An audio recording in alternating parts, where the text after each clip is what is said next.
अनेक लोक विभिन्न जगह भी अत्याचारित होती से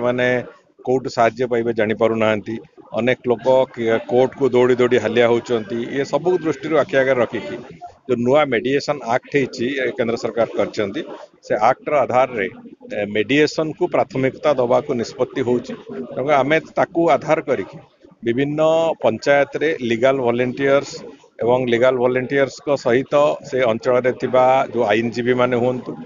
सेठी अंगनवाड़ी वर्कर होंतु अंगनवाड़ी सुपरवाइजर होंतु एमानंकु नेइकी सेठी पारिवारिक समस्या टू आरंभ करिकी विभिन्न दिगरे जो समस्या गुड़िक ग्रामांचल रे विभिन्न अंचल रे होउची तार मध्यस्थता करबा पई मेडिएशन रो इम्प्लीमेंटेशन आम करने को आरंभ कर गोटे योजना आरंभ होती एवं स्टेट लीगल सर्विस अथॉरिटी एथिरे गोटे प्रमुख भूमिका केमिति नब से बाबद किसी योजना आरंभ होती भावुची आम सफलतार सहित से कथा को करूँ एवं